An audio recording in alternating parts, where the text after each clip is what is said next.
Doctor Baba Saheb Ambedkar के संविधान शिल्पी doctor Baba Saheb Ambedkar के संविधान शिल्पी डॉक्टर बाबा साहेब अंबेडकर के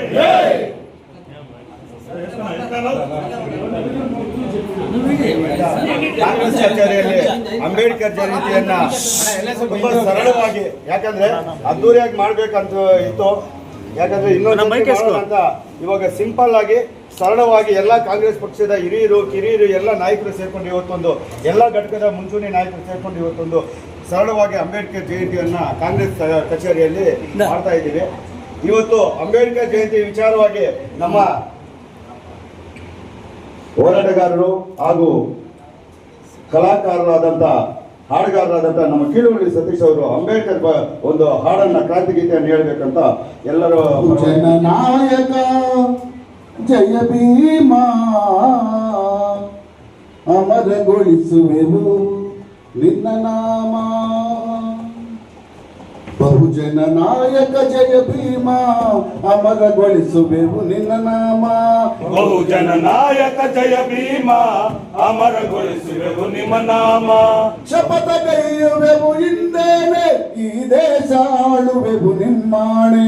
ಶಪಥ ಕೈಯುವೆವು ಹಿಂದೇನೆ ಈ ದೇಶ ಆಳುವೆವು ನಿಮ್ಮಾಣೆ.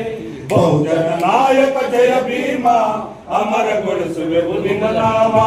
ಬಹುಜನ ನಾಯಕ ಜಯ ಭೀಮಾ ಅಮರಗೊಳಿಸುವೆವು ನಿನ್ನ ನಾಮ. ನಾದ ಕುಲದ ನಮ್ಮವರ ಚರಿತೆಯ ನಾಡಿನ ಪುಟದಲ್ಲಿ ಬರೆಯುವೆವು. ನಾಗ ಕುಲದ ನಮ್ಮವರ ಚರಿತೆಯ ನಾಡಿನ ಪುಟದಲ್ಲಿ ಬರೆಯುವೆವು.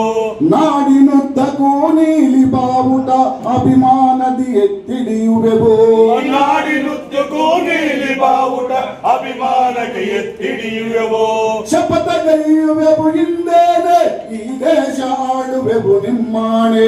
ಶಪಥ ಕೈಯುವೆವು ಹಿಂದೇನೆ ಈ ದೇಶ ಆಳುವೆವು ನಿಮ್ಮಾಣೆ.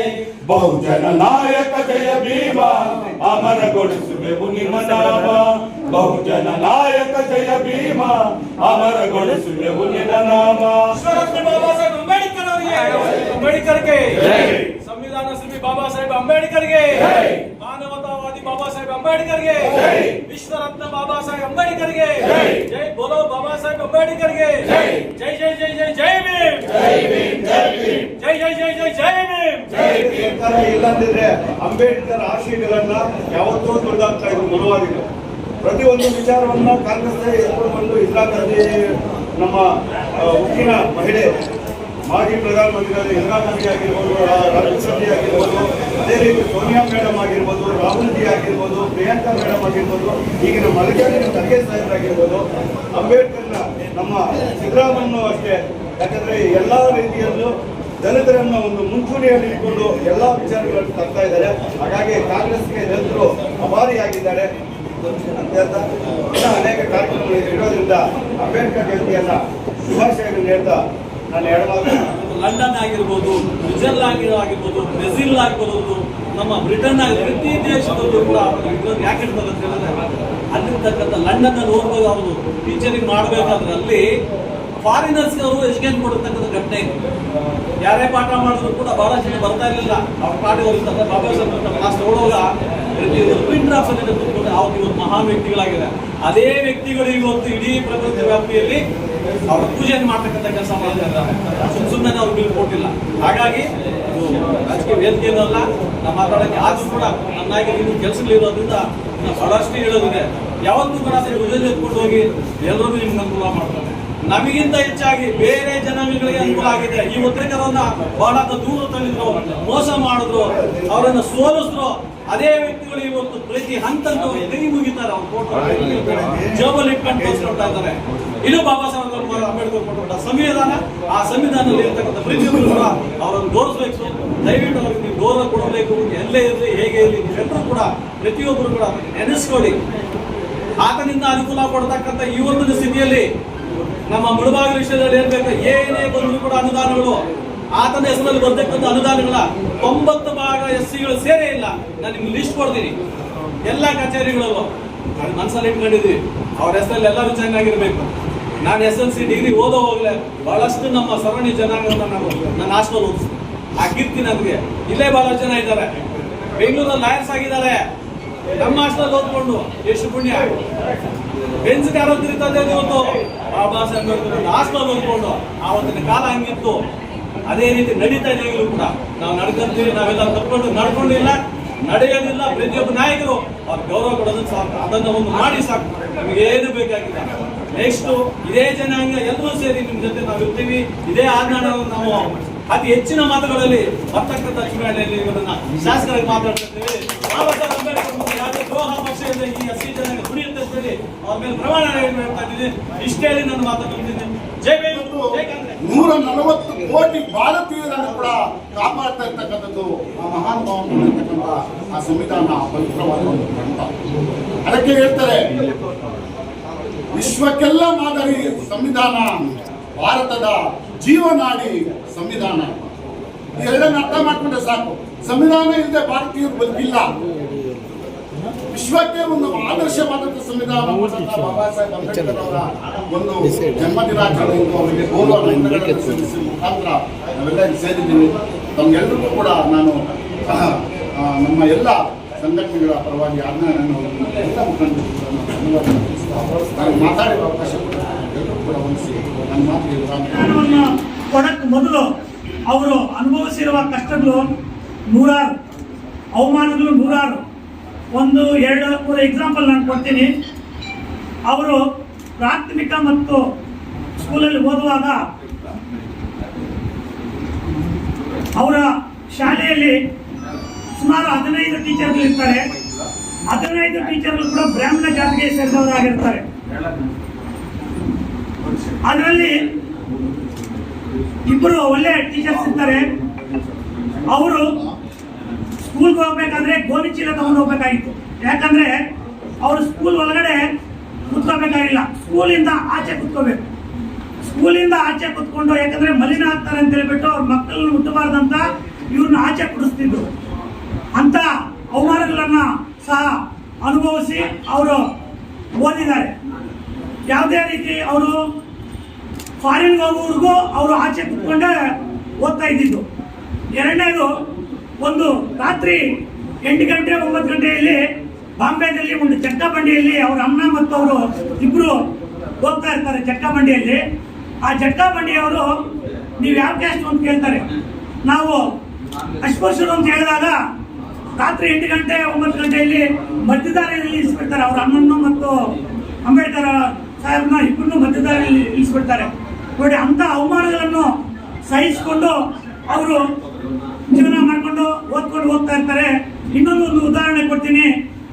ಒಂದು 10ನೇ ಕ್ಲಾಸಲ್ಲಿ ಮ್ಯಾಥ್ಸ್ ಅಲ್ಲಿ ಬಿಡಿಸ್ಬೇಕಾಗುತ್ತೆ, ಲೆಕ್ಕ ಬಿಡಿಸ್ಬೇಕಾಗತ್ತೆ. ಆ ಲೆಕ್ಕ ಬಿಡಿಸುವಾಗ ಅವರು ಯಾರು ಸ್ಕೂಲಲ್ಲಿ ಬಿಡಿಸಕ್ಕಾಗಲ್ಲ, ಅವ್ರ ಕೈಲಿ ಯಾರಿಗೂ ಬರಲ್ಲ. ಆದ್ರೆ ಇವ್ರು ಒಬ್ರಿಗೆ ಆ ಲೆಕ್ಕ ಬಿಡಿಸಕ್ಕೆ ಬರುತ್ತೆ. ಆದ್ರೆ ಮಾಸ್ಟರ್ ಹೇಳ್ತಾರೆ ಲೆಕ್ಕ ಬಿಡಿಸಿ ಅಂತ. ಅವರು ಆ ಲೆಕ್ಕ ಬಿಡಿಸಕ್ಕೆ ಇನ್ನು ಬೋರ್ಡ್ ಹತ್ರ ಹೋಗ್ತಾರೆ. ಆ ಬೋರ್ಡ್ ಪಕ್ಕದಲ್ಲಿ ಊಟದ ಬಟ್ಟೆಗಳನ್ನ ಎಲ್ಲ ಹುಡುಗರು ಊಟದ ಬಟ್ಟಲಲ್ಲಿ ಇಟ್ಟಿರ್ತಾರೆ. ಆ ಬೋರ್ಡ್ ಮುಟ್ಟಿದ್ರೆ ಆ ಊಟ ನಾವು ಮಾಡಲ್ಲ ಅಂತ ಹೇಳ್ಬಿಟ್ಟು ಆ ಲೆಕ್ಕ ಬಿಡಿಸಿ ಕೂಡ ಬಿಡಲ್ಲ ಹುಡುಗರು. ಅಷ್ಟು ಅವಮಾನಗಳನ್ನು ಸಹಿಸಿಕೊಂಡು ಅವರು ಓದ್ತಾರೆ. ಆಮೇಲೆ ಅವರು ಉನ್ನತ ವ್ಯಾಸಂಗಕ್ಕೆ ಹೋದಾಗ ಉನ್ನತ ಬರೋಡ ಒಬ್ಬ ರಾಜರು ಅವರು ಆರ್ಥಿಕವಾಗಿ ಇವಾಗ ನಾವು ಸ್ಕಾಲರ್ಶಿಪ್, ಆ ಸ್ಕಾಲರ್ಶಿಪ್ ಅಲ್ಲಿ ಅವರು ಓದಕ್ಕೆ ಫಾರಿನ್ ಹೋಗ್ತಾರೆ. ಅಲ್ಲಿ ಫಾರಿನ್ ಅಲ್ಲಿ ಹೋದಾಗ ಅಲ್ಲಿ ಯಾವುದು ಭೇದ ಭಾವ ಇರಲ್ಲ. ಅದು ಭೇದ ಭಾವ ಅಲ್ಲಿ ಇಲ್ದಿರೋದನ್ನು ಅವರು ಮನಗೊಂಡು ನಾವು ಇಂಡಿಯಾದಲ್ಲಿ ಕೂಡ ಸಮಾನತೆ ಮಾಡಬೇಕು, ಎಲ್ಲರಿಗೂ ಸಮಾನ ಹಕ್ಕು ಮಾಡಬೇಕು, ಒಳ್ಳೆ ಒಂದು ಸಮಾನತೆಯ ಸಮಾಜವನ್ನು ನಿರ್ಮಾಣ ಮಾಡಬೇಕು ಅಂತ ಅವರಿಗೆ ಅಲ್ಲಿ ಒಂದು ಮನಸ್ಸು ಬರುತ್ತೆ. ಏನಾದರೂ ಮಾಡಿ ಇಂಡಿಯಾನ ಒಂದು ಸಮಾನತೆಯ ದೃಷ್ಟಿಯಿಂದ ಮಾಡಬೇಕಂತ. ಅಸ್ಪೃಶ್ಯತೆ ವಿರುದ್ಧ ಮತ್ತು ದುರ್ಬಲ ಜಾತಿ ಅಂದ್ರೆ ಓನ್ಲಿ SC ST ಗೆ ಅಲ್ಲ, ಯಾರ್ಯಾರು ಹಿಂದುಳಿತಾರೋ ಅವರಿಗೆಲ್ಲರಿಗೂ ಪರವಾಗಿ ಅವರು ಹೋರಾಟ ಮಾಡ್ತಾರೆ. ಅವರು ಹೋರಾಟ ಮಾಡಿಕೊಂಡು ಅಲ್ಲಿ ಓದ್ಕೊಂಡು ಬರ್ತಾರೆ. ಇಲ್ಲಿ ಬಂದಾಗ ಇನ್ನೊಂದು ಘಟನೆ ನಡೆಯುತ್ತೆ. ಒಂದು ಕೆರೆಯಲ್ಲಿ ನೀರು ಕುಡಿಯಕ್ಕೆ ಅವರಿಗೆ ಅವಕಾಶ ಕೊಡಲ್ಲ. ಅವರು ಫಾರಿನ್ನಿಂದ ಓದ್ಕೊಂಡು ಬಂದು ಅವರು ಒಂದು ಹೋರಾಟಕ್ಕೆ ಇಳಿತಾರೆ. ಅಲ್ಲಿ ಕೆರೆಯಲ್ಲಿ ಒಂದು 10,000 ಜನನ್ನ ಸೇರಿಸಿ ಆ ಕೆರೆಯಲ್ಲಿ ಕುಡಿಯುವ ನೀರು ಕುಡಿಬೇಕಂತ ಹೇಳ್ಬಿಟ್ಟು ಒಂದು ಹೋರಾಟ ಮಾಡ್ತಾರೆ. ಆ ಹೋರಾಟ ಮಾಡಿದ್ರೆ ಮೇಲ್ಜಾತಿಯ ವರ್ಗದವರು ಮಲಿನ ಆಗಿದೆ ಅಂತ ನಮ್ಮ ಸಗಣಿ ತಗೊಂಡು ಅದಕ್ಕೆಲ್ಲ ಕಲಸಿಬಿಟ್ಟು ಮಿಕ್ಸ್ ಮಾಡಿ ಶುದ್ಧ ಮಾಡ್ತಾರೆ. ಇಂಥ ಅವಮಾನಗಳನ್ನು ಸಹಿಸಿಕೊಂಡು ಮುಂದುವರೆದು ಆಮೇಲೆ ಸ್ವತಂತ್ರ ಬರುತ್ತೆ. ಸ್ವತಂತ್ರ ಬಂದ ಮೇಲೆ ನಮ್ಮ ಇಂಡಿಯಾನ ಯಾವ ರೀತಿ ನಡೆಸಬೇಕಂತ ಯಾರೊಬ್ಬರಿಗೂ ಗೊತ್ತಿರಲಿಲ್ಲ. ಸರ್ಕಾರನೇ ಯಾವ ರೀತಿ ನಡೆಸಬೇಕಂತಾನೆ ಗೊತ್ತಿರಲಿಲ್ಲ. ಅವರು ಸ್ವಾತಂತ್ರ್ಯ ಕೊಟ್ಟರು ಹೋದ್ರು, ಬ್ರಿಟಿಷ್ ಅವರು ಸ್ವಾತಂತ್ರ್ಯ ಕೊಟ್ಟರು ಹೋದ್ರು. ಆಮೇಲೆ ನಾವು ಬದುಕಬೇಕಲ್ಲ, ಜೀವನದಲ್ಲಿ ಬದುಕಬೇಕು, ಬಾಳ್ಬೇಕು, ನಾವು ಒಳ್ಳೆಯ ಸಮಾಜವನ್ನು ನಿರ್ಮಿಸಬೇಕು. ಅವಾಗ ತಿಂಡಿ ಇಲ್ಲ, ತೀರ್ಥ ಇಲ್ಲ, ಏನೂ ಇಲ್ಲ. ಅವ್ರು ಬಿಟ್ಟೋದ ಮೇಲೆ ಬರ್ಬಾದಾಗಿತ್ತು. ಆದ್ರೆ ಸಮಾಜನ ಯಾವ ರೀತಿ ಮುನ್ನಡೆಸಬೇಕಂತ ಗೊತ್ತಿರಲಿಲ್ಲ, ಯಾರಿಗೂ ಗೊತ್ತಿರಲಿಲ್ಲ. ಆವಾಗ ಬಾಬಾ ಸಾಹೇಬ್ ಅಂಬೇಡ್ಕರ್ ಅವರಿಗೆ ಒಂದು ಜವಾಬ್ದಾರಿ ಕೊಡ್ತಾರೆ. ಆವಾಗ ನಮ್ಮ ಸಂವಿಧಾನವನ್ನು ರಚಿಸ್ತಾರೆ. ಆ ಸಂವಿಧಾನದ ಕೆಳಗಡೆಗೆ ಪ್ರತಿಯೊಬ್ಬರು, ಪ್ರತಿ ಜೀವಿ ಕೂಡ ಇವತ್ತು ನಾವು ಅದನ್ನು ಮುಂದುವರಿಸಿಕೊಂಡು ಹೋಗ್ತಾ ಇದೀವಿ ಅಂತ ನಾನು ಈ ಸಂದರ್ಭದಲ್ಲಿ ಹೇಳಲಿಕ್ಕೆ ಬಯಸ್ತೀನಿ. ಈಗ ಪ್ರತಿಯೊಂದು ಜಾತಿಯವರು ಕೂಡ ನಾವು ಈ ಸಂವಿಧಾನದಲ್ಲೇ ನಾವು ಹೋಗ್ತಾ ಇರೋದು. ನಿಮಗೆ ಯಾವುದೇ ರಾಜಕೀಯ ಆಗಿರ್ಬೋದು, ಯಾವುದೇ ಸಾಮಾಜಿಕ ಆಗಿರ್ಬೋದು, ಯಾವುದೇ ಆರ್ಥಿಕವಾಗಿರ್ಬೋದು. ಇನ್ನೊಂದು ಹೇಳ್ತೀನಿ ನಾನು, ಅವರು ಕೆಲವು ಅಣೆಕಟ್ಟುಗಳನ್ನು ಕಟ್ಟಕ್ಕೂ ಕೂಡ ಅವರು ಮಾದರಿಯಾಗಿದ್ದಾರೆ. ನಾವು ಕಾರ್ಮಿಕರು, ಆವಾಗ ಬ್ರಿಟಿಷ್ ಅವರು 14 ಅವರ್ನ ಕೆಲಸ ಮಾಡಿಸ್ಕೊತಾ ಇರ್ತಾರೆ. ಆ 14 ಅವರ್ ಬಂದು 8 ಅವರು ಕೆಲಸ ಮಾಡಿಸ್ಕೋಬೇಕಂತ ಹೋರಾಟ ಮಾಡಿದ್ದೆ ನಮ್ಮ ಬಾಬಾ ಸಾಹೇಬ್ ಅಂಬೇಡ್ಕರ್ ಅವರಂತ ನಾನು ಈ ಸಂದರ್ಭದಲ್ಲಿ ಹೇಳಕ್ಕೆ ನಾನು ಬಯಸ್ತೀನಿ. ಅದೇ ರೀತಿ ನಾವು ಹೆಣ್ಣುಮಕ್ಕಳು, ಗರ್ಭಿಣಿಯರು ನಾವು ಇದಕ್ಕೆ ಹೋಗ್ತಾರೆ, ಏನು ಬಾಣಂತಿಗೆ ಮಾಡಕ್ಕೆ 6 ತಿಂಗಳು ರಜಾ ಬೇಕಾಗತ್ತೆ. ಆ ರಜಾನ ಕೂಡ 6 ತಿಂಗಳು ಅವ್ರಿಗೆ ರಜಾ ಕೊಡಬೇಕಂತ ಘೋಷಣೆ ಮಾಡಿದ್ದು ಕೂಡ ನಮ್ಮ ಅಂಬೇಡ್ಕರ್ ಅವರು ಅಂತ ಹೇಳ್ಬಿಟ್ಟು ನಾನು ಈ ಸಂದರ್ಭದಲ್ಲಿ ನಾನು ಹೇಳಕ್ಕೆ ಬಯಸ್ತೀನಿ. ಈ ರೀತಿ ನಮ್ಮ ಸಮಾಜಕ್ಕೆ ಮಾದರಿಯಾಗಿದ್ದಾರೆ. ನಮ್ಮ ಒಂದು ಕಮ್ಯುನಿಟಿಗಲ್ಲ, ಎಲ್ಲಾ ಕಮ್ಯುನಿಟಿಗೂ, ಎಲ್ಲಾ ವರ್ಗಕ್ಕೂ, ಎಲ್ಲಾ ಜಾತಿಗೂ ಅನುಕೂಲವಾಗುತ್ತಂತೆ. ಇಲ್ಲಿ ನೋಡಿ, ಇಲ್ಲಿ ಇಷ್ಟು ಜನ ಇದ್ದೀವಿ, ಒಬ್ಬರು ಕೂಡ ಬಿಡ್ತೀರ. ಈ ಸಂವಿಧಾನದ ಕೆಳಗಡೆ ಎಲ್ಲರೂ ನಾವು ಆಶ್ರಯ ಪಡೆದಿದ್ದೀವಿ, ಎಲ್ಲರೂ ಅನುಕೂಲ ಪಡೆದಿದ್ವಿ. ಅದೇ ರೀತಿ ನಾವು ನಮ್ಮ ಇಂಡಿಯಾದಲ್ಲಿ ಬದುಕುತ್ತಾ ಇರುವ ಪ್ರತಿಯೊಬ್ಬರು, ಪ್ರತಿ ಜೀವಿ ಕೂಡ ಈ ಸಂವಿಧಾನದ ಕೆಳಗಡೆ ನಾವು ಜೀವನ ಮಾಡ್ತೀವಿ ಅಂತ ಈ ಸಂದರ್ಭದಲ್ಲಿ ಹೇಳ್ತಾ, ಎಲ್ಲರೂ ನಾವು ಕೈ ಜೋಡಿಸಿ ನಾವು ಅವ್ರ ಪಾಲಿಗೆ ಹೊಂದಿಸ್ತಾ ನಾವು ಬೇಡ್ಕೊಂತ ಇದೀವಿ ಅಂತ ಈ ಸಂದರ್ಭದಲ್ಲಿ ಹೇಳ್ತಾ ನಾನು 2 ಮಾತು ಅವಕಾಶ ಮಾಡಿಕೊಟ್ಟ ತಮ್ಮೆಲ್ಲರಿಗೂ ಹೊಂದಿಸುತ್ತಾ ನನ್ನ ಮಾತನ್ನು ಮುಗಿಸ್ತಾ ಇದ್ದೀನಿ. ಜೈ ಹಿಂದ್, ಜೈ ಕರ್ನಾಟಕ.